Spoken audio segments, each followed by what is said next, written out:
What's up everybody, Afiq here and welcome back to my YouTube channel. How you guys doing? So today I have this. So this is the third generation Kia Sportage. Now the Kia Sportage represents one of the first design by Peter Schreyer when Kia appointed him to design their new batch of cars. Built to compete in the likes of Honda CR-V as well as the Nissan X-Trail, it is squarely aimed at a C-segment SUV. So without further ado, let's check out this car, and this is ABB Automotive.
So here at the front end of the Kia Sportage, so the face that you see here is the design language created by Peter Schreyer. So he called this the tiger nose grille, especially at the grille part area that's supposed to mimic the nose of a tiger. So looking at this front end, as you can see, there is a lot of chrome. So there is chrome around the center grille as well as on top of the fog lamp housing.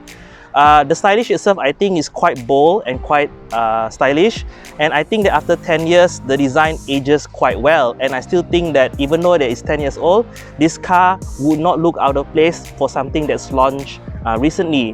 Okay, so the front light over there, as you can see, it does come with LED daytime running light. So Kia was one of the first mainstream automotive to put LED daytime running light as a standard equipment on their headlight. This car is also equipped with LED projector headlight. Right? So at the bottom, as you can see, it has a very short overhang, and the car also comes with unfortunately halogen bulb fog lights. Okay, so one last thing I want to highlight here is that the logo that you see on this car is not the original logo. So the original logo of the Kia is literally the letter KIA. So this one was somewhere around 2010 in the KDM or Korean domestic market. They did create this logo to resemble or to represent the Kia logo, and there was a lot of memes going out that this logo kind of looks like a Lexus badge. So yeah, I still prefer this logo over the Kia standard logo. Even the latest one, they still kept to the traditional lettering instead of a logo or an emblem. So yeah, so I still prefer this logo over the newer logo. So under the hood of the Kia Sportage here in Malaysia, it is only equipped with one engine choices during launch. Okay, so the engine to speak of is a 2-liter DCVT engine that is paired to a 6-speed automatic transmission. So the engine it makes around 166 PS as well as 197 Newton meters of torque. So going through the 6-speed automatic, it's the power is sent to all 4 wheels via Kia's Dynamics all-wheel drive system. So the all-wheel drive system on this car has the ability to lock 50-50 power distribution via a button located next to the driver's steering wheel, essentially making this car having a locking center differential. Now in terms of the figures, of course, compared to today's standard with its turbocharged engine is the norm, the power is a bit less, but it is quite class competitive back in 2012. So moving to the side of the Kia Sportage, personally for me, I think this car looks more like a jacked up hatchback rather than a traditional SUV. So as you can see, the car has a very stylish silhouette. Looking at the front here, you can see that the belt line of the car is quite high. Okay, going towards the back, it runs the length of the vehicle, so it does give the car a rather athletic stance.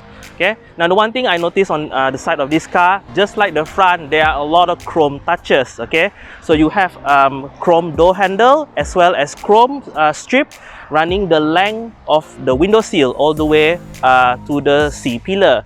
Now speaking of that C-pillar, as you can see, there's no third quarter window, so the C-pillar is very chunky. It is very large. So again, that part alone kind of makes the car looks like a hatchback rather than an SUV. Now being an SUV, of course, the car is covered with plastic cladding to give it that rugged off-road adventure going attitude. So as you can see at the wheel arc towards the bottom of the doors, and then the rear wheel arc all the way to the back, it is covered by plastic cladding. Lastly, towards the top of the car, as you can see, there are roof rails, but it's not one of those traditional 4x4 looking roof rails. The roof rails for this car looks quite sleek and quite well integrated towards the top of the car. So overall, the side of the Sportage, not your average traditional looking SUV. So for me, the Kia Sportage back then when it was first launched came with very interesting rim design. First of all, the rim is 18 inches. So for back then, it is considered larger than average, as most SUV during that time, the norm was usually 16 or 17 inches. Even at the Honda CR-V, you see the largest rim available was 17. So with the Kia Sportage here, I would say the rim is very attractive. Personally, I would call this rim the flower design. Okay, it does look like the petal of a flower. So the wheel itself is 18 inches, dual tone, okay, and then it has a machine finish to it, so it looks quite shiny, I must say. So the tire that's on this car is the 235/35 R18 series tire. So again, those tire is above average, where it is slightly wider than most SUV available. Now the Kia Sportage on lower grade model comes with a slightly smaller 17-inch wheel, but for the top spec car that we have here, it comes with 18 inches. So looking at the back of the Kia Sportage over here, the stylish design from the front and the side continues on at the back.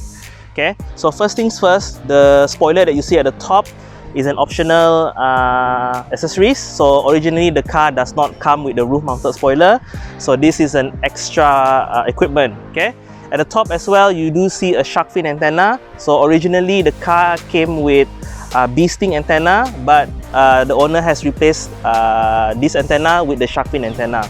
So the back end of the car, this is where I feel like the back end design language mimics Audi, especially with the rear tail light over here. It has this slight kink over here, which if you see a lot of Audi products has similar design feature. Okay, consequently, the designer of this car is the same person who designed Audi. Okay, so the back of the car are still quite stylish. You do have a modern style rear wiper. Okay, the tail lamp itself, unfortunately, even though it looks quite nice and stylish, it is still just regular halogen bulb. Okay, so as the signal is not LED, it's just a normal incandescent bulb.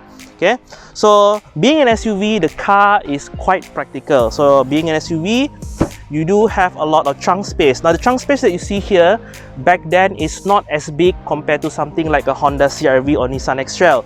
But for me, the trunk itself is well shaped and there's a lot of space for you to put your stuff in.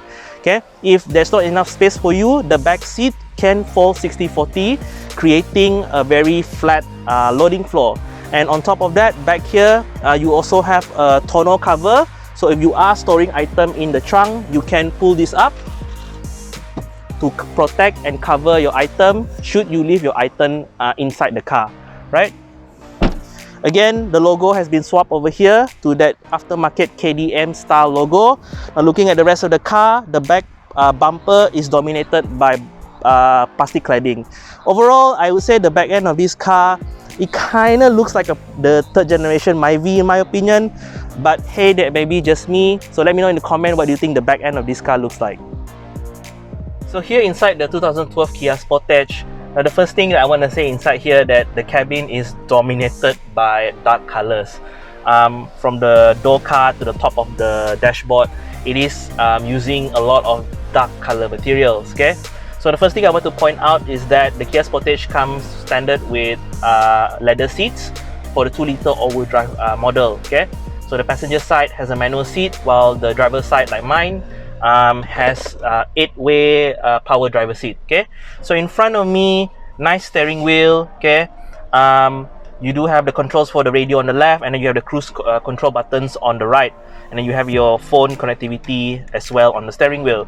At the center console area, I do like that it has a symmetrical look, so the left and the right side of the center console looks quite neat. Okay, you do have a push start button on this car. This is a package that's together with the keyless entry system. Okay, you have dual zone automatic climate control, and then the stereo up above, it's not touchscreen, 2012, you know, but the radio itself comes with a 6D CD changer, and it is Bluetooth enabled capability. Okay, so quite good. Now looking at the top, you also have a monochromatic rear view mirror, so it does dim the headlights of the car behind of you if the headlight is shine brightly. Okay, so the monochromatic rear view mirror is also where it houses the backup camera. Okay, so the Kia Sportage back in 2012 is one of the first mainstream vehicle to be equipped with a rear backup camera. Towards the center console area, I would say it's a very wide center console area. You do have a center armrest. Okay, this is leather, soft touch. You have a traditional handbrake over here. Okay, and then towards the passenger side, you do have a very nice looking grab handle, which kind of for me is like overkill because it's a C-segment SUV. You're not going to go bring this car to the track, so why do you need a grab handle, right? But you know, beats me, it's what Kia designer have decided to put in. Yeah, you do have a pair of cup holders, which is quite nice, and then this is the 6-speed automatic transmission.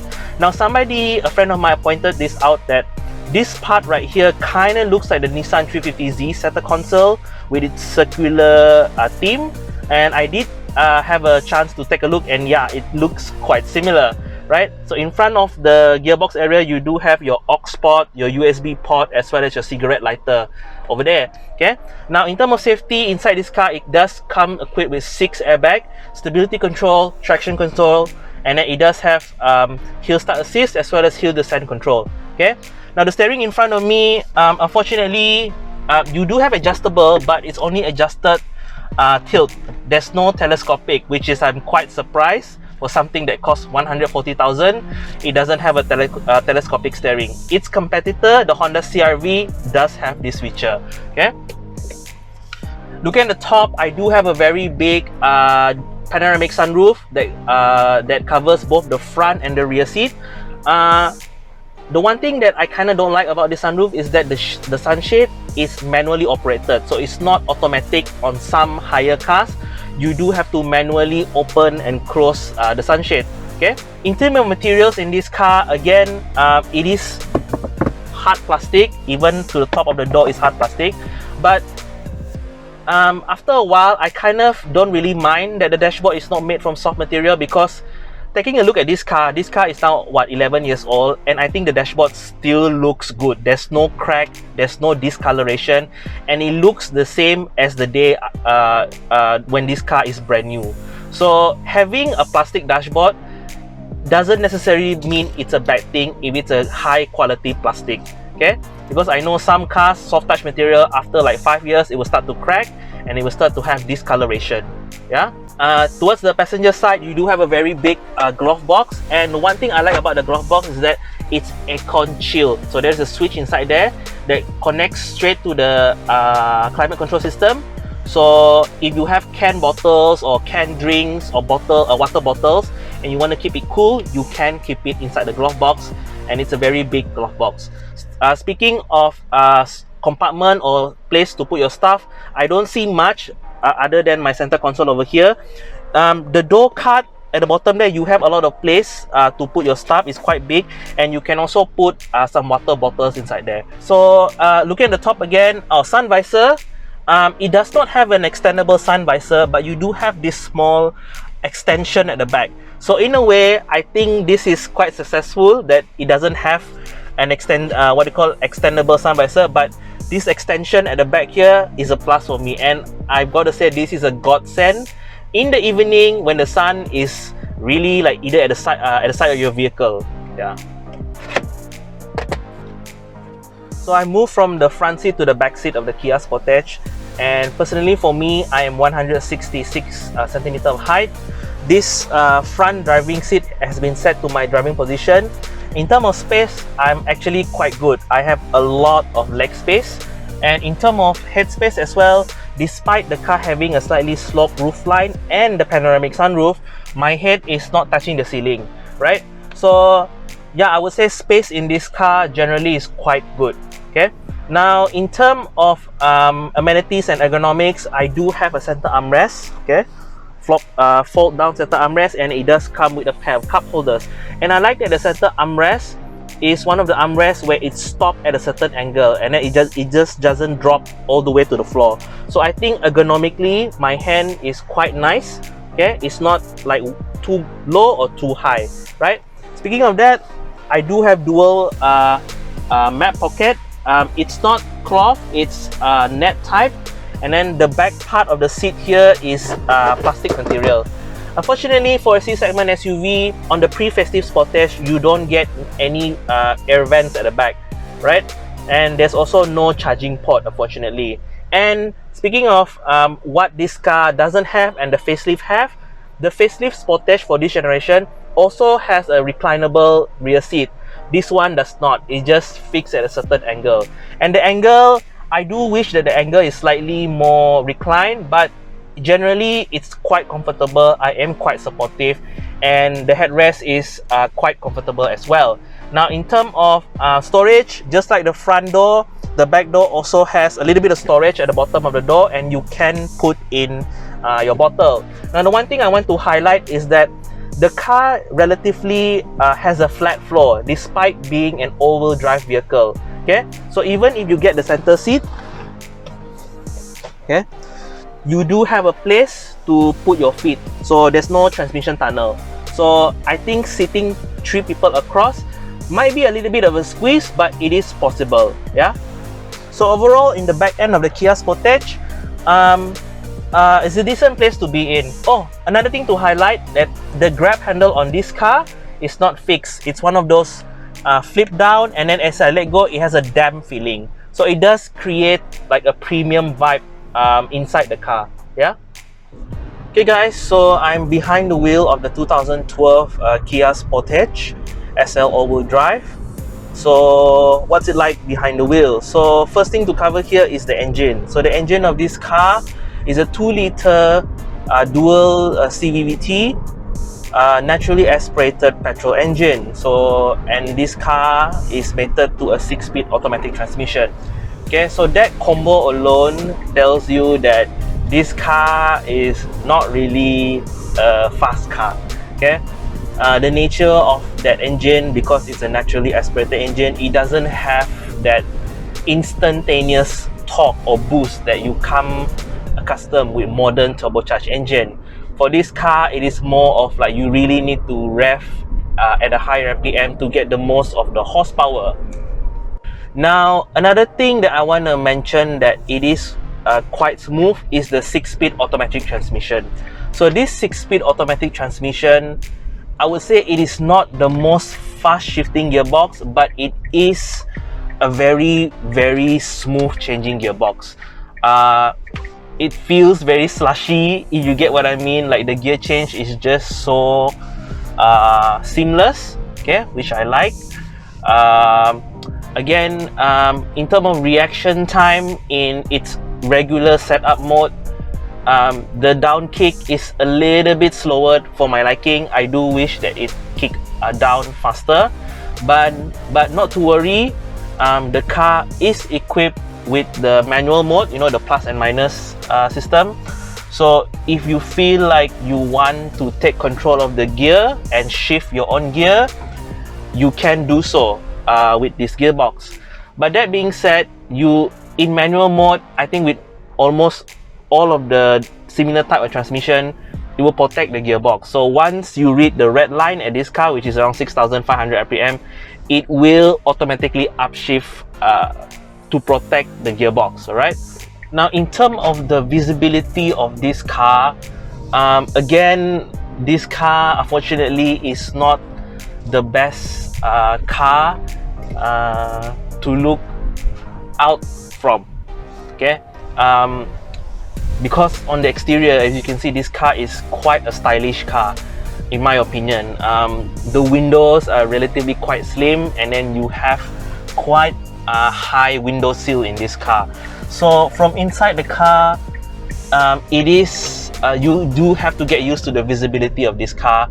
The back window as well, it is quite small compared to some other cars that I drive.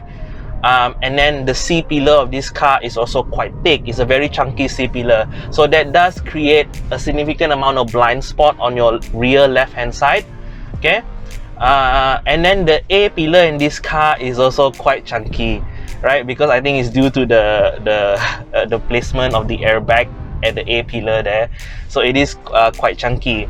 The one thing I'm quite happy is that the side mirror on this car is quite big. You can see a lot of stuff in your side mirror due to the size of the side mirror, and I would say the visibility forward is also quite good. The window is a big square shape. There's no weird like design line in front of you, and then the dashboard also is dark in color and it sits quite low in the cabin. Now, in terms of ride comfort and handling, the Kia Sportage back then is, I think, one of the most stiffly sprung tuned SUV. If you compare it to the Honda CR-V or Nissan X-Trail of that time, this car is definitely more stiff. I feel like when Kia designed this car, they tuned the suspension to mimic a lot of like Germans or Continental setup, you know, where they tend to be more on the sportier side, less on the comfort side. But I feel like it does sort of like somewhat half 50% successful. This car in the corners, I find that it is quite stable. It doesn't have that sort of like big boat or floaty vibe that it comes to associate with big SUVs. Taking a corner at 120, 110, this car feels very planted and very stable. With that being said, because it's so stable at high speed, you do suffer in terms of ride comfort. Okay, especially at higher speed, the ride tend to get a little bit jiggly. So if you are on the plus side, you do feel your fatty bits jiggling around. But I would say that at slow to medium speed, it does take up bumps quite well. Less of that jiggly vibe that associate at the higher speed. So the steering wheel, for me, it's a bit of not that communicative, but at the same time, it's not that vague of a feeling. It does the job quite well. There's no like free play or whatsoever, and I would say that the turning ratio of the steering wheel from lock to lock is quite small. So even just taking the car half a corner, like half a steering wheel turn, because the ratio is too small, it kind of makes the car feel somewhat sporty, like the car is willing to turn.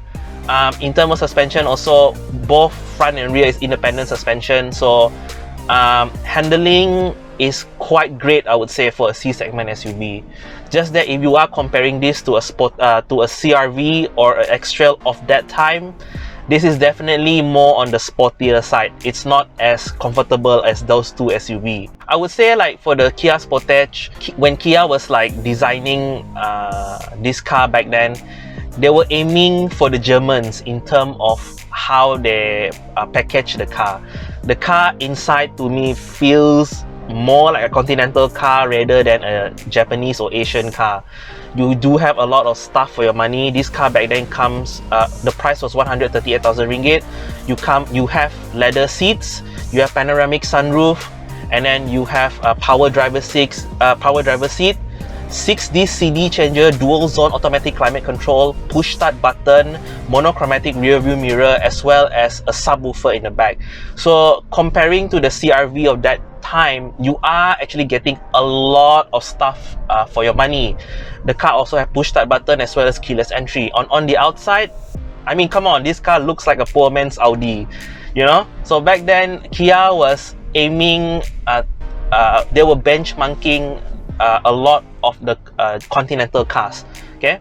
And I do feel, to a certain extent, this car does feel like a Continental car.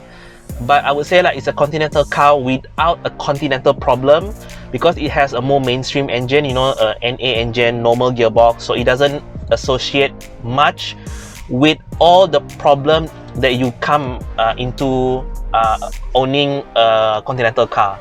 Taking the corner here, the car feels very planted.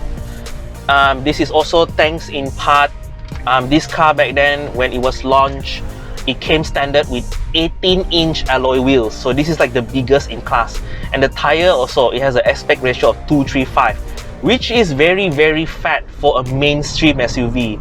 Usually 2:3:5, 2:4:5 is something you see on those luxury Continental SUVs. With that being said, because the tire is so wide, at higher speed, I do feel like the cabin has a little bit of tire roar that filters into the cabin. But I'm happy to report that wind noise is very minimal. I would say thanks to the aerodynamic design of the car looks quite sleek from the outside, so there's not much wind resistant. Okay guys, we have come to the end of this video, and I do hope you enjoy watching it. I would like to say thank you for watching. Do like and subscribe to my channel. I'll see you in the next one.